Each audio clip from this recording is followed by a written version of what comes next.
Hello everyone and welcome back to Let's Play Sparkster Rocket Knight Adventures 2.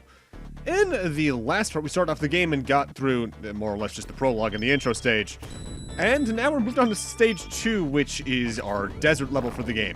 With that said, despite being a desert level, there's not much in the way of the normal desert trappings, at least there's no like sinking sands.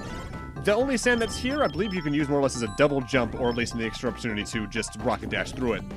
We do have a strange amount of lava though, and the usual pyramid-esque traps. This is, without a doubt, the stage that I find not the most dangerous in the game, but when it comes to getting through it, as well as getting the sword you need in order to get to the true ending, definitely the hardest. And a mechanic the stage is going to have throughout, though, is that there's going to be torches, usually on pillars in the background. Whenever you dash through one of those, it turns the lights off. When the lights are off in an area, and they will turn back on with just time. Usually something changes, like a couple of gems get revealed, platforms become more visible, enemies aren't there, or enemies are there, that sort of general shtick. A really good example can be seen right here, where there's that platform that's, or that passageway that becomes open, and I believe what's in there is just some gems, maybe some health, maybe a 1-up, I forget. The big thing to be careful of in this stage is whenever you see gems, usually along the top of a corridor, don't just dash wildly through it, because at that point, those are usually going to be hidden enemies that are just gonna dive down and try to attack you. And these aren't the usual reptile enemies we've seen thus far. They're a little bit hardier, so you need to take more than one shot to take them actively out. Now, the game itself, like I mentioned last time, doesn't do a good job really talking about the story, even compared to the first game, or even in some regards the Super Nintendo version. But the manual does do a better job of describing things, like it gives bios for each of the characters, and even tells you that you can do something extra for getting all 7 swords found throughout the game. Now, be careful of these giant iron balls, by the way. You can phase through them, but they do hurt. For instance, the bio it gives for Sparkster is that he's the strongest of the Rocket Knights. Armed with a sword and armor made of steel, Sparkster flies through the air at high speed with a rocket pack on his back. Sparkster arrives in the kingdom of Zebulus after journeying in search of his arch-enemy, Axelgear, the Black Knight. A number of years previously, Axelgear had permanently disabled Sparkster's master and foster father, the Rocket Knight Mifune Sanjulo. Sparkster, his fighting skills honed and polished from his travels, finally won the battle to save Zebulus from the evil denizens of the Devotindos Empire. Alright, right here's the dangerous part. We gotta go all the way through this crushing hallway, which is instant death, to get the sword. In concept, it looks easy to do, but actively executing that by jumping around those platforms precisely enough is very tight. It is extremely easy to die there. I think I've gotten game overs just going for that sword in particular. So something the game doesn't really do that I find is a little weird is that sometimes they'll just have some oddly slow platforming for the rest of the game.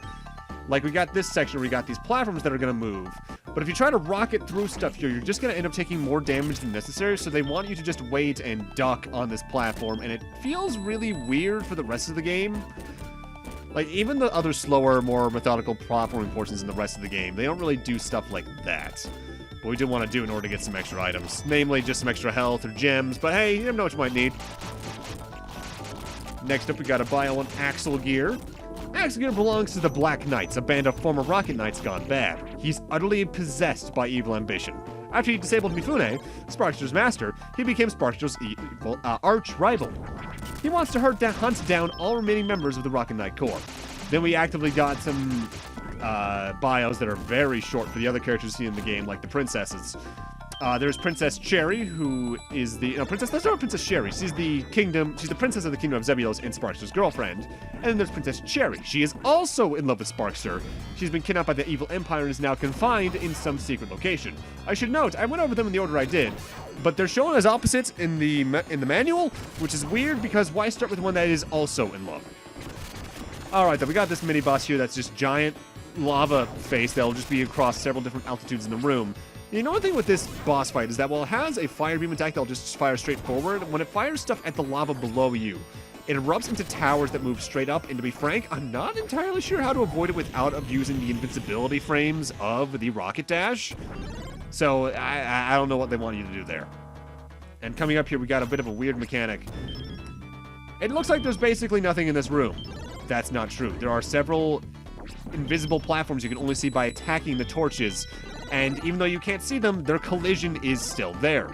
So it's very easy to bounce all over the place in that room, not really understanding what's going on. With that said, we're now moving on to the boss of Stage 2. This giant lizard thing. This fight's annoying because this boss likes to flip-flop between the foreground and background of the arena, usually after you hit it. When it's in the background, not only is it invincible to damage, but it likes to attack you a lot with its tail, stabbing it through the ground to just do strikes upwards, or spiral it around in circles to try and just hit you. When it's in the foreground, it'll either try to hit you with its tail again, or fire, I think, a couple of different projectiles out of its head that home in on you a little bit, or at least are aimed at you, and it can also just try to jump on you, period. It's not a hard boss, but because it's invincible for a surprising amount of the fight, it can be very annoying. I would say this is maybe... I was about to say it's maybe the longest fight in the game. No, not even. By and large, like I said, Sparkster on Genesis, rather, might be the easiest of the mainline classic Rocket Knights, and that extends to its bosses as well, as usually their attack patterns are either much more digestible, or things like being able to get gems in some of them, and the amount of lives you can get means you have many more attempts to potentially beat them. Stage 2 has some rough parts in it, though, be it the invisible platforms or a very tight-to-nab sword. So this can definitely be one of the hardest stages in the game, if not the hardest part in, like, the last stage. And then we get into Stage 3, which is where the game starts to get a little bit creative, for better or worse. Stage 3 is almost at least the first half of it, is entirely centered around this airship.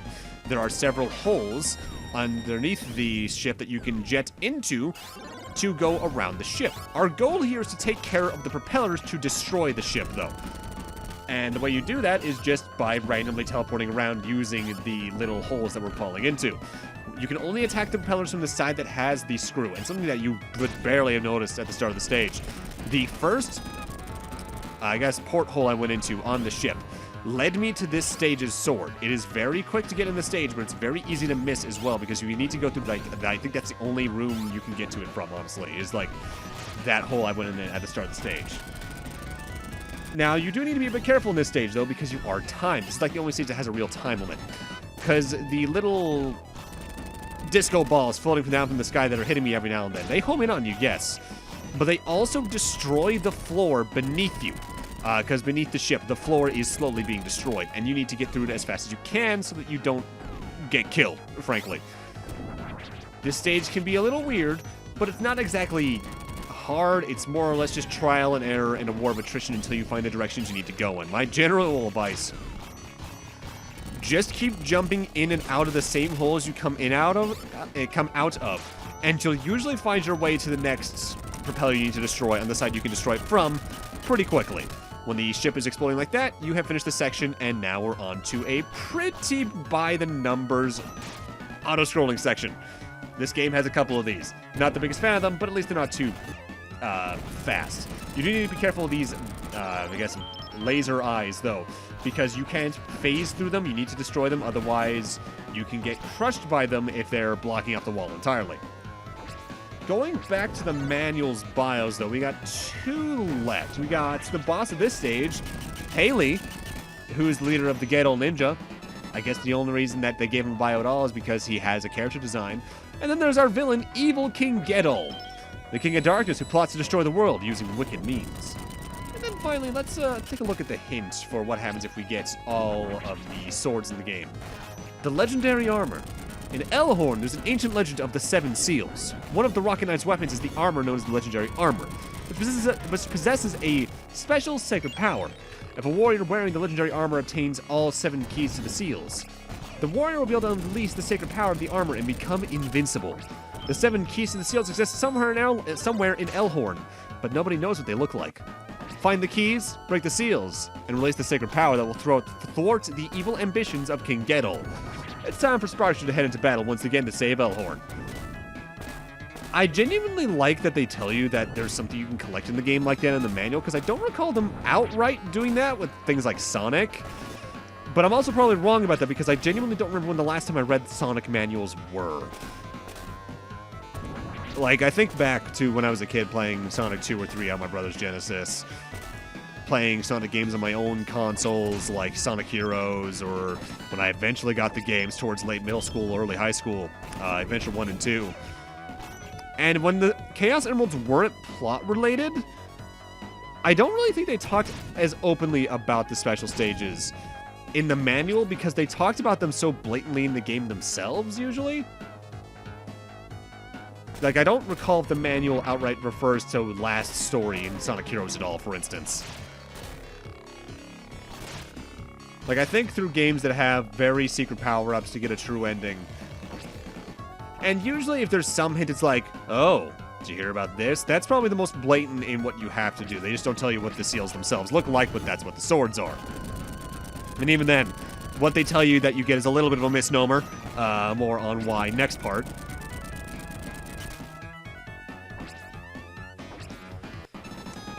In a lot of ways, having a auto-scroller in a game like this feels very counterintuitive. It's like having an auto-scroller in Sonic. Because the entire point of your mechanic is to be able to bounce around the level and honestly go really fast. So having auto-scrollers feels like it's just not gelling well with the main concept. That said, here's Paley. Paley is interesting in that his main projectile doesn't damage you, it shrinks you down into a mini Sparkster that can't attack. At that point, you're very open to attack, though. By standing in a corner and then jetting diagonally towards the opposite corner from a jump, you can usually avoid his projectile, which comes out first at once, and then after he grows himself to basically Jafar at the end of Aladdin, he'll throw out 3 at once. But with how they home, you should usually time that well enough that you can just get away from them. When he fails to hit you, he turns into all these tiny Paleys. Randomly, one of them that you can hit will make the boss fight damageable. But it's not so random after they fly into the air like that because it's the one that's sparkling. Hitting that will make them come back together, but not completely, so Paley is now very tiny.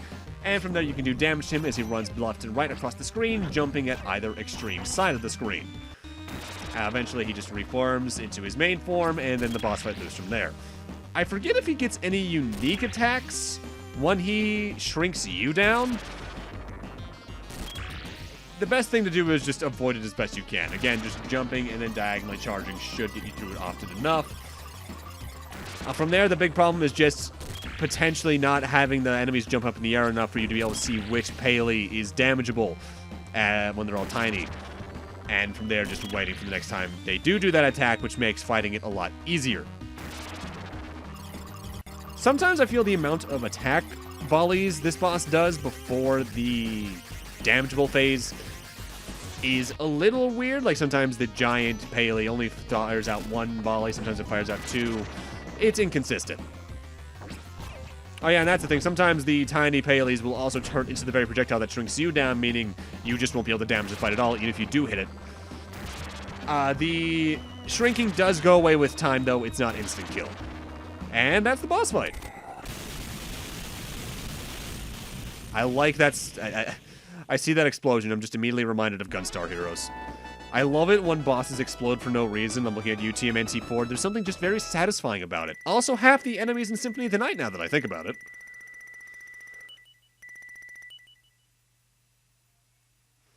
But now we're moving on to Stage 4, which might be my least favorite in the game. Because now we're back in control of the robot from the prologue stage. But we can't press start to skip this one. We have to control it the entire time. To at least spice things up, though, we got 2 different gameplay styles here. The first one, you can move left and right, but up and down on the D-pad control the direction in which your fist is pointing. You can then press a button to fire it out and hit enemies. Your goal here is to essentially avoid being contact damaged by any enemy. The fist returns at such a good rate that it's pretty easy to combo enemies to a way where you can't get hit, but sometimes things just don't line up well, and because of that, you're gonna get hit no matter what. Thankfully, they give you pretty decent health recoveries. With that said, you'll notice when things look a little different, health recovery-wise. If you see something that looks to be a health recovery, which I believe are barrels, from memory, do not shoot them. That will destroy them, and that means you won't get healed. The second gameplay style in this section happens at very specific intervals throughout it. At that point, which I believe we're about to have one happen right now, the camera is going to shift lower on the robot and there's now going to be enemies that are going to throw bombs at our feet. We need to press a button to jump over them while also aiming left to right. With that said, we still need to take out the enemies. Our foot is now our attack. We just need to jump in such a way that we hit them with the foot. Thankfully, you don't need to be actively pressing a button after you tap the button and holding it down. Just having your foot out counts as an attack. This is essentially an auto-scroller under a different name, but I don't mind it as much as the other auto-scrollers in concept, even though it is my least favorite stage in the game, because at least the entire stage is like this, and you're playing with a radically different tool set that it doesn't feel as clunky to be forced to just move at a certain pace. So if I recall, this thing has a name in the manual. I'm trying to remember what it is. Scrolls through the manual PDF I have downloaded. Spark Robo. There we go. Oh, I completely forgot about this. And this is actually going to come into play in this very stage now that I think about it. Something else you can do during the prologue stage. You can hold down the D-pad to store your punch power. And doing that just makes your punch is more powerful by default, but I think that only really comes into play when you're using the normal punch. I think using the uppercuts, which is the higher damage punch, is always going to be at the same strength no matter what you do.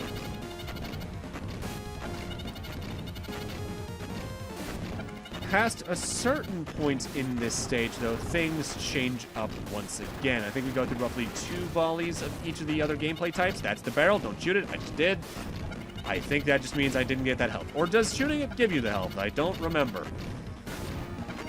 It's one of those things that I see and I paranoia, do both, because I forget which one does the thing. I feel the big problem with this stage is these particular enemies also maybe just have a little bit too much health. Because vehicle stages, I feel, should be faster paced and shorter than normal stages in almost any game they're in. Unless it's like a straight-up minigame. Like I'm looking at Yakuza 5 right now, for instance. The taxi minigame is a lot of stuff between the 2 versions of it. But each individual minigame within it is not much longer than like 1 or 2 combat encounters on its own. So, oh well. Alright, now we are on to the next section. It's Axel Gear and his robot again. Can you tell what we're going to do for the boss fight? What we have to do here, he's going to be firing missiles at us from various portions horizontally along the back end of the layers. We need to, when they get to the appropriate layer themselves, punch his projectiles to send them back at him, and if they hit him, they do damage. He doesn't have a lot of health, but sometimes the hit detection here can be a little weird. Sometimes it's hard detecting which layers which you need to hit. The biggest thing is his movement left to right will often outpace the very projectiles that you're trying to hit back. It entirely really depends on where he decides to shoot more from, and usually how many volleys he does. Like, he can do anywhere from, I think, 3 to 6 volleys of shots in a single position. It's just really inconsistent is what it comes down to. Also, I like how they sprited in, like, movement lines on the fin of the Spark Robo. You don't really see a lot of things do that. I think with that, we're on to the boss fight. No, we're not. We have at least 1 more volley of these. I feel this could have been made easier if bosses had health bars. I'm always glad to see those in any game they're in. Mega Man, Ninja Gaiden, anything that gives a boss a health bar, I like. I don't mind them not having it, but I prefer them to always have it, because then it gives me a good grasp on where I am in the fight. But now we're on to the boss fight. You remember the prologue stage? It's the exact same shit. One could argue it's even the same fight, but you do get a sword for beating the prologue mission without skipping it, and you don't get a sword for this one, or if you do, it's a different sword entirely. Same strategy applies from the first one. Try to be aggressive, but if you want to play super defensively, do that, because blocking his attacks and baiting him into a position where you can easily punch him is really helpful. But that said, it's very likely until you press the punch button that Axel Gear will just guard anyway, so it's a little bit clunky. I feel this is better than the equivalent fight in Sparkster on the Super Nintendo, because there was a very similar one there. But that fight is a little bit of a nightmare. Or am I thinking of Rocket Knight Adventures? I don't remember at this point, because honestly, just because of the relative gameplay similarities, because, you know, sequels, these games do blend together a little bit in my head. But that's also on me, I admit, because like I'm a Mega Man guy, and a lot of the Mega Man stages stick out in my mind, no matter which game they're from, and those are very much the same mechanics, just with some new enemies to work around. So mileage may vary, I guess is the way I want to phrase it. Thankfully, this is the last stage like this in the game. The next couple of stages are, in fact, I think the rest of the game are just straight up platforming. They get cute in this game with their level design sometimes, but not as cute as Sparkster and the Super Nintendo did, which that had a lot more, quite a few more gimmick stages. I think it had like 2 or 3 more than this game does. Does that make this the better game? I'll talk more about that later. But with that, I'm going to need to end this off here. Thank you guys for watching, and in part 3 of Sparkster Rocket Knight Adventures 2, which is the full title, which means I'm going to have to make the entire video title that, which is a mouthful, we're going to go finish off the game. See you guys then.